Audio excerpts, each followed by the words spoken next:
오병이어라고 하는 주제를 가지고 함께 말씀 나누겠습니다.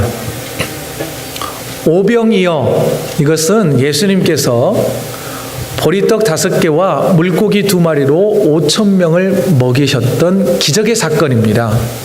이 기적의 사건이 얼마나 중요했던지 마태, 마가, 누가, 요한까지 이 4복음서에는 모두 다 이 사건이 기록되어 있습니다.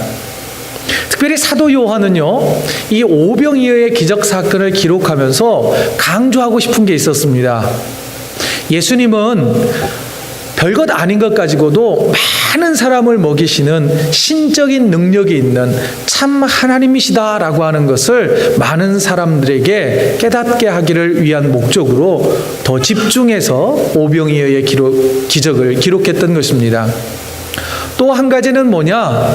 우리가 모두 다 우리의 육신의 배를 채우기 위해서 살아가는데 그것을 쫓지 말고 우리에게 영원한 생명을 주시는, 요한복음에 의하면 그런 분이 누구냐면 예수님인데, 예수님을 하늘에서 내려온 떡이라고 표현합니다. 바로 그 예수님을 잘 믿어서 영원한 생명을 얻으라라고 하는 복음의 핵심 진리를 이 오병이어 기적을 통하여서 우리에게 가르치고 있습니다. 자, 그러면 이 오병이어의 기적 사건을 저와 함께 조금 더 자세히 살피면서 이 기적을 베풀어 주시는 예수님은 어떤 분이시고, 또한 이 기적의 사건을 통하여 우리에게 던져주시는 교훈과 또한 우리에게 결단을 요구하시는 것이 무엇인지를 함께 살피면서 은혜를 나누고자 합니다. 자, 오늘 본문의 첫 문장은 이렇게 시작을 합니다. 그 후에 라고 하는 문장으로 시작을 하는데요, 오늘 본문 1절입니다. 이 그 후에, 그 후가 언제를 기점으로 해서 지금이냐라고 하는 거죠.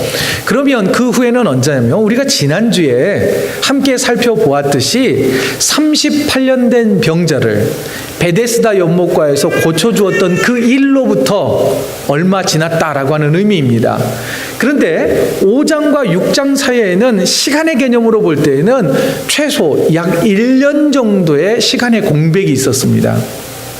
그 1년 동안 여러분들이 저 사진에 보는 것처럼 갈릴리 바다를 중심으로 해서 예수님과 제자들은 곳곳에 가서 복음을 전했고, 아픈 사람들, 병든 사람들 위로하고 고쳐주는 사역을 열심히 했습니다.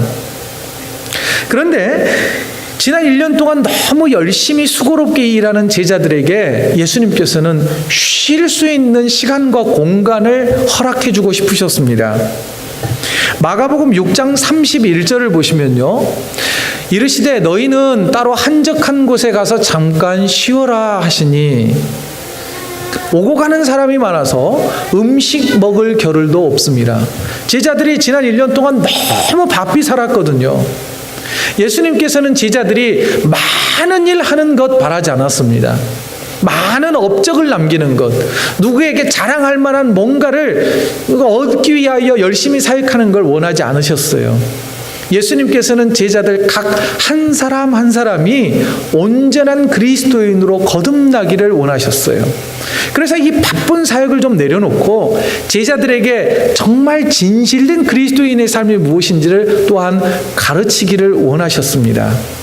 하지만 예수님의 이 의도하고는 달리 너무 많은 사람들이 예수님에게 몰려들기 시작을 했습니다. 본문 2절을 보시죠. 본문 2절을 보면 큰 무리가 따르니 이른 병자들에게 행하시는 표적을 보았음이라라. 38년 된 병자도 고쳐주었고 또 이외의 많은 병자들을 고쳐주셨어요. 그러다 보니까 수많은 사람들이 예수님께 몰려든 거예요. 몰려든 사람들도 고침받고 싶은 병이 있지 않았을까요?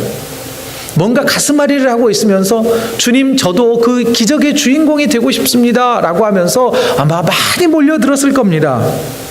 오늘 본문의 기록을 살펴볼 때에 당시 남자들만 5,000명 되었다라고 기록을 하고 있으니 다른 아이들과 부녀자들까지 다 합히면 적어도 10,000명쯤 되는 사람들이 몰려들었습니다. 지금 가버나움에서 벳세다로 아까 지도에서 벳세다라고 하는 동네는 굉장히 작은 도시였어요. 그 도시에 생각해 보세요. 10,000명이 막 모여드는 거예요. 이거 큰 사건이 벌어질 것 같은 느낌이 들지 않습니까? 또 이게 무슨 일인가 하고 로마 군대들도 긴장했을 겁니다. 그 지역의 치안을 담당하는 사람들도 예의주시하고 있었을 거라는 것이지요. 자, 그때에 이 사건이 언제 일어났을까? 그 계절과 시간을 또한 다른 이 성경을 기록한 마태, 마가, 누가의 기록을 통하여서 함께 살펴볼 수 있는데요. 본문인 오늘 본문 4절을 한번 보시죠. 이 오병이어의 사건은 유월절이 가까운 때에 일어났다라고 말해줍니다. 유월절은 절기로 표현하자면 봄이었어요. 봄. 그러니까 늦은 봄인지 이른 봄인지는 정확히 알 수 없지만 이 봄날이었어요. 그리고 마태의 기록에 의하면 어느 봄날 저녁 때 일어난 일이었습니다. 저녁 때. 여러분, 봄이면 저녁이 되면 아직은 쌀쌀하죠. 아직은 쌀쌀하고 추운 그날 많은 사람, 5,000명이 넘는 사람들이 예수님을 따라왔습니다. 그런데 해가 저물자 제자들 가운데서 예수님이 이렇게 말합니다. 예수님, 저 사람들 막 우리를 따라오는데요. 밤이 됐는데 저녁 식사 시간이 됐는데 동네에 가서 좀 먹을 것을 좀 사 먹게 하면 어떨까요? 라고 예수님에게 말씀을 드렸습니다. 곧 이 말은 뭐였냐면 제자들은 좀 돌려보냅시다 이런 뜻이었거든요. 그러나 예수님은 그냥 돌려보내지를 못했습니다. 그렇게 하기를 원치 않으셨어요. 따르는 사람들을 그냥 쌀쌀한 이 봄날 저녁에 그냥 돌려보내지 않고 그들의 배고픔의 문제, 식사의 문제를 해결해주고 싶으셨다는 것입니다.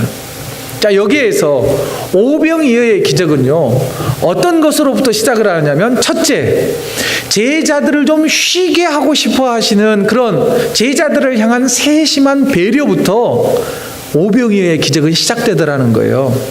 또 하나, 예수님을 따라오는 수많은 사람들이 이 늦은 봄에 추위에 떨면서 집으로 돌아가야 하는 그 상황 속에서 배고픈 그들을 사랑하는 마음, 어여삐 여기는 마음, 불쌍히 여기는 그 마음으로부터 오병이어의 기적이 출발하더라는 거예요. 시작되더라는 거예요. 자, 그리고 오병이어의 기적은요, 보리떡 5개하고 물고기 2마리밖에 없었어요. 그런데 오늘 본문인 11절, 12절, 13절을 한번 보시죠. 굉장히 작은 거예요. 어린아이의 도시락이잖아요. 어린아이가 그냥 먹을 정도의 양인 거예요. 그런데 보면 예수님께서는 단지 허기진 배를 잠시 때우는 그 정도가 아니었어요. 보십시오. 그들의 원대로 주시니라. 여러분, 식당 가면 뭐 메인 디쉬는 시키지 못하지만 뭐예요? 여기요, 김치 좀 넣으세요. 깍두기 좀 넣으세요. 원대로 막 주잖아요. 그런 집은 대박 나는 거잖아요. 그죠? 예수님도 인색하게 이것만 먹어, 별것 없거든, 이렇게 하지 않으셨어요. 여기요, 한 덩어리 더 주세요. 오케이, 찢어서 주는 거예요. 저 생선 좀 더 줘주세요. 찢어서 주는 거예요. 또 보세요. 그 결과 어떻게 되었습니까? 모여있는 모든 사람들이 배가 불렀대요. 만족스러웠대요. 그리고 더 신기한 건 뭐냐면요, 먹고 남은 조각이 12바구니에 찼대요. 여러분, 먹고 남은 조각이라고 생각하니까 우리가 흔히 빵 같은 거 먹을 때 막 부스러기 떨어지잖아요. 그 부스러기를 12바구니에 모았다, 이렇게 생각할 수 있습니다. 물론 그런 가루를 12바구니를 모았다, 그것도 엄청난 기적이에요. 그러나 조금 더 이렇게 생각을 해보면 예수님께서는 떡을 가루로 만들어서 나눠준 건 아니잖아요. 충분히 이렇게 한 입에 넣을 만큼 떼어서 주셨다는 거예요. 그런데 그냥 주는 게 아니라, 조금 주는 게 아니라 넉넉히 떼어준 거예요. 곧 손에 막 들고 막 먹기 시작한 거예요. 그런데 먹다 보니까 더는 못 먹겠어요. 저 이제 완전히 풀로 찬 거예요. 됐어요. 이 정도면 충분해요. 라고 하는데 아직 손에 그 떡이 남아있는 거예요. 고기가 남아있는 거예요. 그 버리지 말고 죄다 모으라는 거예요. 그렇게 모아진 게 12바구니에 찼지 않았을까 생각해 봅니다. 자, 여러분, 저는요, 이 오병이어의 기적을 보면서 보리떡 5개로 물고기 2마리로 거의 10,000명이나 되는 사람들이 먹었다. 상상할 수 없는 이야기이긴 하지만 우리는 믿음으로 그걸 믿어드리지 않습니까? 또 어떤 분들은 이렇게 이야기하더라고요. 원래 도시락을 다 싸갖고 왔대요. 원래 다 싸갖고 왔대. 그런데 예수님이 뺏어갈까봐 또 이렇게 안드레가 막 돌아다니면서 걷고 다니면서 너 혹시 도시락에 있는 사람 숨겨놓고 안 내놓은 거예요. 그래서 어린아이가 그걸 딱 떼놓고 예수님이 떡을 나눠주기 시작하자 안심하고 그때부터 도시락을 다 꺼내서 자기 거 도시락 먹었다 이렇게 이야기하는 사람 저는 그렇게는 안 믿고 싶어요. 분명히 예수님이 나눠주셨단 말이죠. 여기에서 저는 그 기적 사건도 물론 중요하지만 그 기적 사건을 베푸시는 예수님의 세밀한 관심, 또 사랑, 저는 그게 더 감동적입니다.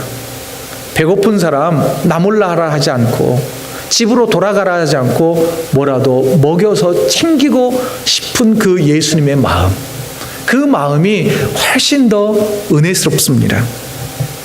예수님은요, 이처럼 예수님을 따르는 사람들의 실제적인 필요가 무엇인지를 알고 계셨다는 거예요.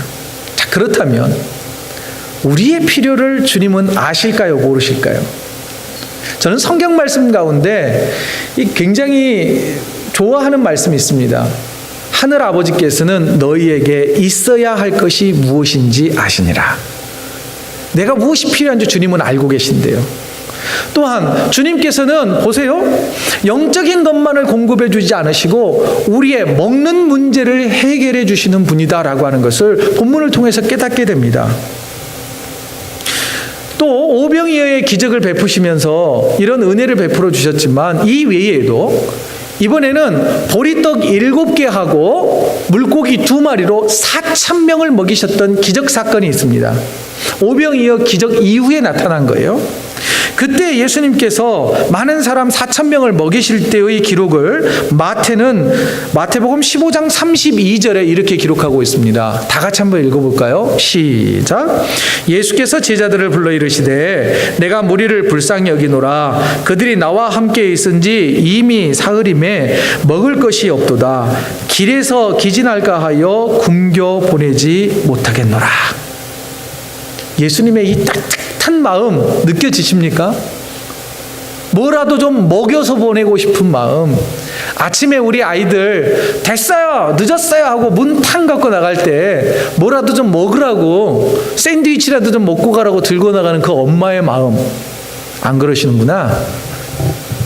왜 또 시골집 가면 할머니들이 손주들 뭐라도 좀 먹이려고 이거 먹어보라고, 애들 싫어하는 것 아시면서도 그래도 좀 먹어보라고 한술 떠보라고 하는 그 사랑의 마음, 저는 그 사랑의 마음이 오늘 본문에 있는 예수님의 모습과 예수님의 태도 가운데서 발견되더라는 것입니다. 사랑하는 성도 여러분, 주님께서는 분명 우리의 삶의 필요를 채워주시는 줄 믿으시기 바랍니다. 실제적인 필요를 아시고 넉넉히 공급해 주는 주님이심을 믿으시기 바랍니다. 그러므로 우리에게 필요한 건 뭐냐? 믿음이에요. 주님이 채워주실 거라고, 나의 필요를 채워주실 거라고. 그런데 우리는 너무 똑똑해요. 누구처럼? 빌립처럼. 보시죠. 7절과 9절 말씀을 한번 보실까요? 굉장히 우리는 이성적이고 과학적이고 수학적이어서 이렇게 말합니다. 예수님, 저 사람들 다 먹이려면요, 한 사람 열심히 일해서 벌어들인 8개월치의 월급은 필요할 것 같은데요? 이렇게 말해요. 굉장히 믿음은 없는 표현이죠. 하지만 굉장히 이성적이고 논리적이에요. 안드레 같은 경우에는요, 그래도 조금 더 나아요. 아이의 도시락 보리떡 5개와 물고기 2마리를 예수님에게 다 가져가잖아요. 그러나 예수님에게 드리면서 하는 말 보세요. 이것이 많은 사람에게 얼마나 되겠습니까? 이게 과연 이거 가지고 배불리 먹을 수 있을까요? 라면서 드린다는 거예요. 여러분, 우리의 태도가 이런 거 아닐까요? 혹시 우리의 태도가 이러지는 않습니까? 주님, 나에게 이거밖에 없는데 제가 뭘 어떻게 하시겠다는 거예요? 하나님을 의심하고 주님을 의심하지 말자는 거예요.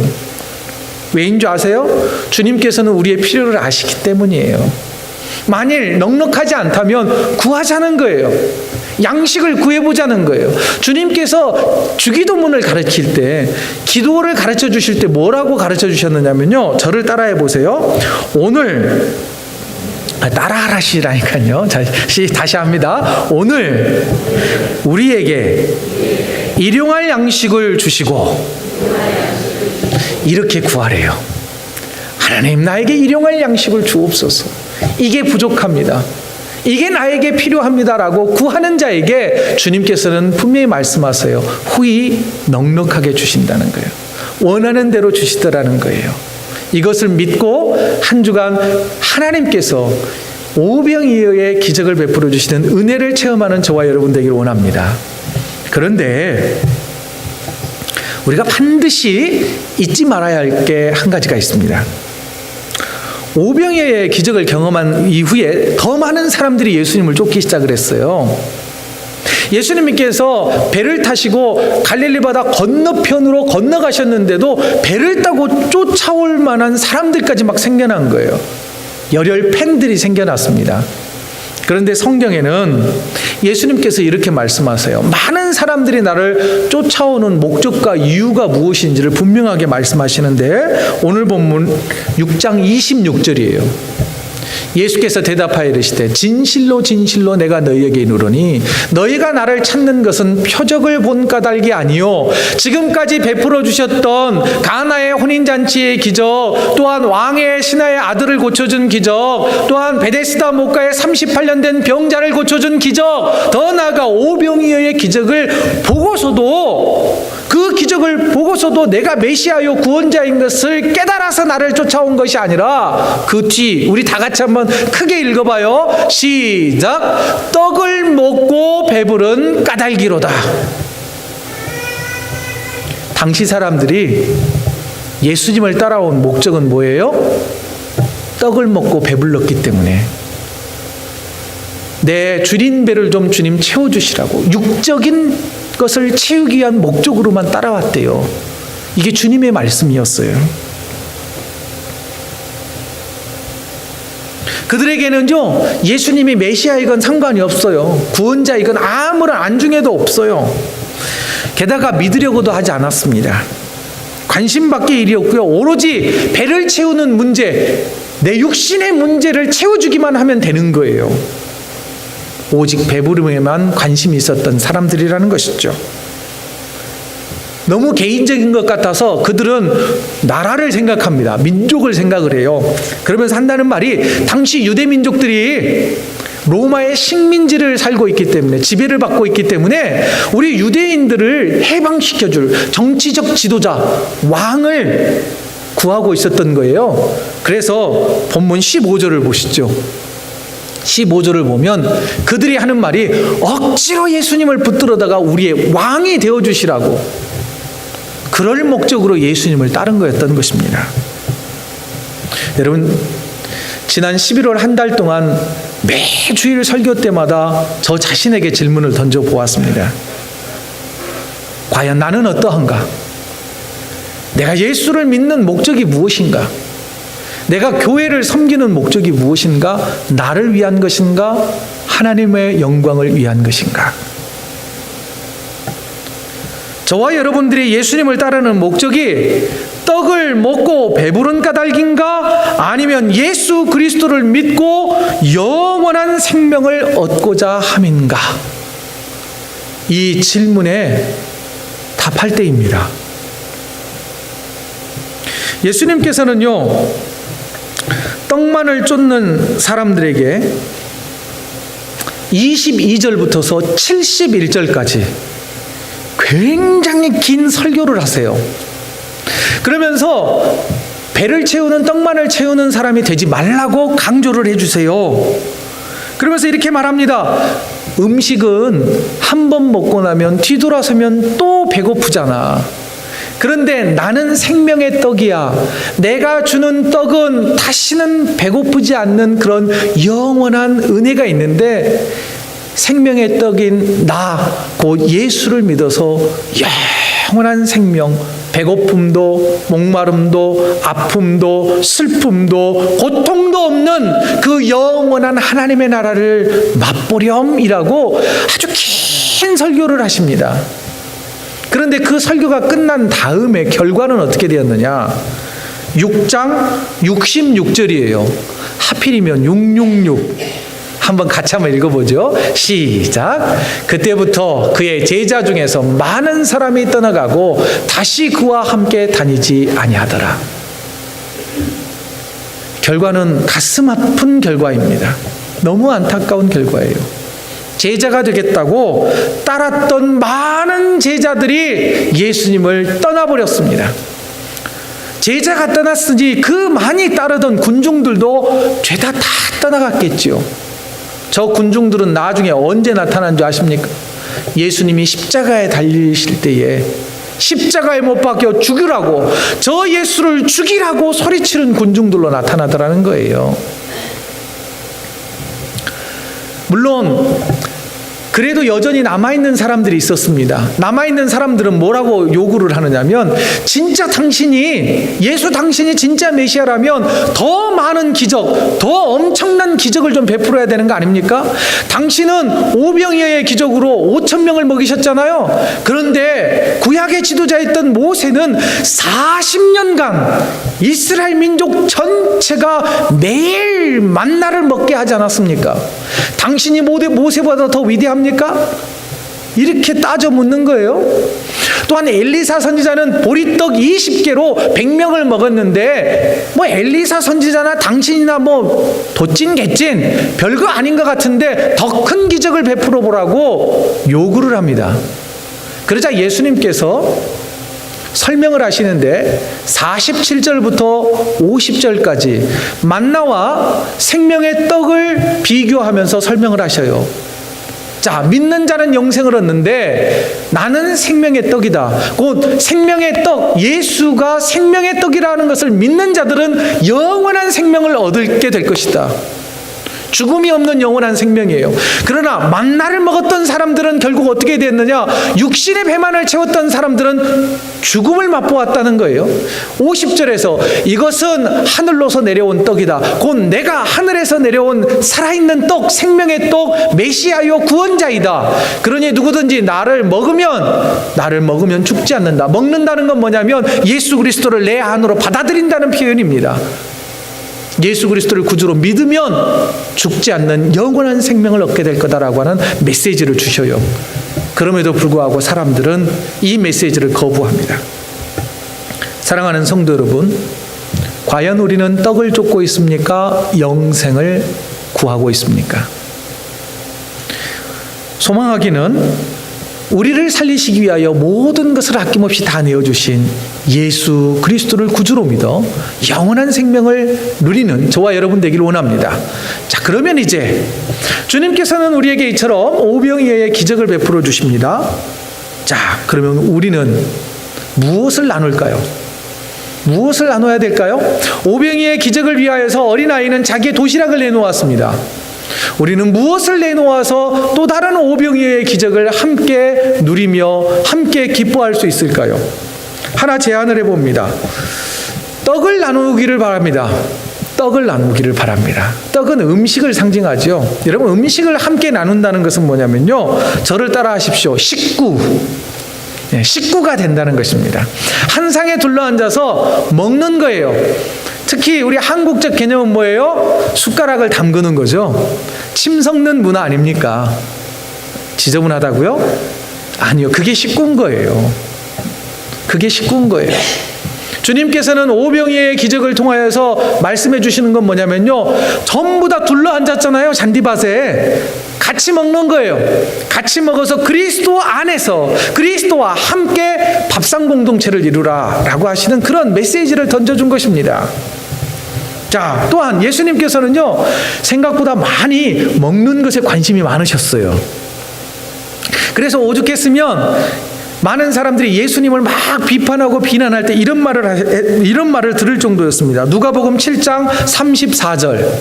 누가복음 7장 34절 우리 다 같이 한번 읽지요. 시작.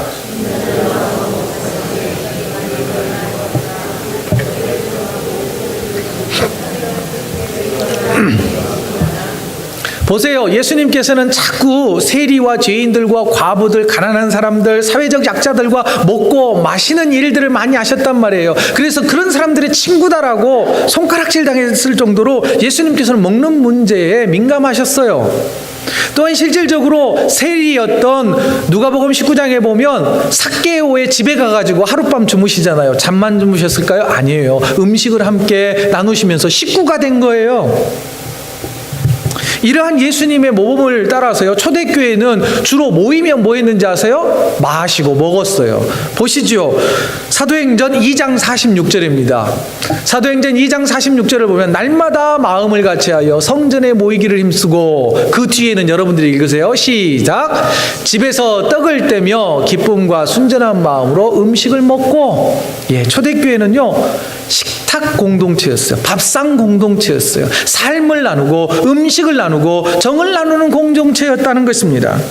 그러니 여러분, 우리가 초대교회를 본받자라고 한다면 가장 먼저 음식을 나누어 먹는 것부터 시작을 하자는 거예요. 그래서 제안해 봅니다. 여러분, 새로운 한 주간 동안 식구들과 음식을 나누어 드셔도 좋고요, 외식을 하셔도 좋고, 아니면 더 한 걸음 더 나아간다면 성도들과 함께 식탁의 교제를 나누시기를 바랍니다. 목장 식구들과 함께 이제 연말도 되니까 함께 식탁의 교제를 나누면서 한 식구 된 것을 확인해 보자는 거예요. 특별히 오늘 남성 목장 모임 우리 김성태 성도님 가정에서 하잖아요. 뭐 할 거냐고 물어봤더니 걱정하지 말고 그건 내 소관이래요. 기대해 보도록 하겠습니다. 오늘 분명 남성 여러분들은 함께 모여서 식구가 됐다라고 하는 것을 경험하게 될 것입니다. 이 식탁에 초대하니 모두 다 오시기 바랍니다. 또 하나, 한 걸음 더 나아가서요, 우리끼리만 밥 먹고 식구가 되어서는 안 된다는 거예요. 이 식구의 개념이 조금 더 확대되었으면 좋겠습니다. 최근에 북한군 병사가 비무장지대 이 공동경비구역인 JSA를 넘어서 귀순하지 않았습니까? 귀순하면서 총상을 맞아서 사경을 헤매다가 수술받고 그래도 의식을 차렸습니다. 또 수술하는 과정에 여러 가지 이슈들이 많이 나왔죠. 그 가운데 제가 좀 눈여겨본 건 뭐냐면 북한 병사, 그 젊은 병사에게서 나왔다는 수많은 대장균들입니다. 자, 이 젊은 병사에게 많은 회충이 나왔다 그러죠. 그렇다고 한다면 어린아이들은 어떨까? 어린아이들의 상태는 더 심각하지 않을까요? 우리 교회에서 후원하고 있는 퍼스트 스텝의 이 사역이 뭐냐면요, 어린 아이들에게 두유 음식을 제공하는 사역입니다. 슬라이드 한번 보실래요? 그림을 한번 보도록 하겠습니다. 그 홈페이지에 들어가면 저렇게 나와 있습니다. 우리의 사명을 뭐라고 표현하냐면요, 퍼스트 스텝은 필수 영양소를 공급하는 사업을 통해 북한 어린이 영양실조 예방을 위하여 일하는 기독교 단체입니다. 북한 어린이들에게 그리스도의 사랑을 전하는 것이 퍼스트 스텝의 사명입니다. 못 먹어서 항상 설사하고 영양실조로 점점 허약해져가는 북한 어린이들을 살리자는 거예요. 그 식구의 개념이 확대된 거 아닙니까? 콩을 갈아서 우유로 만들어서 콩두유를 공급하는 일. 그리고 보니까 스프링클스라고 하는 것은 쉽게 표현하자면 이유식 같은 거더라고요. 산모와 어린아이들에게 이유식을 제공하는 그 일들에 동참해 보는 건 어떨까요? 작은 것이라도 우리의 것을 나누자는 거예요. 자, 이제 우리의 것을 나누자는 거예요.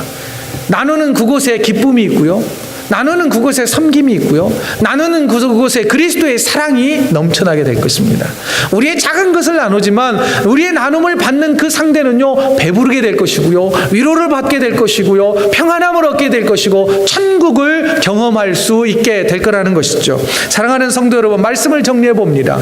오병이어의 기적은요, 주님이 얼마나 우리를 눈여겨보시는지를 깨닫게 하는 말씀입니다. 세심한 배려와 관심, 그 관심이 새로운 한 주간에도 지속되어지기를 주의 이름으로 축원드립니다.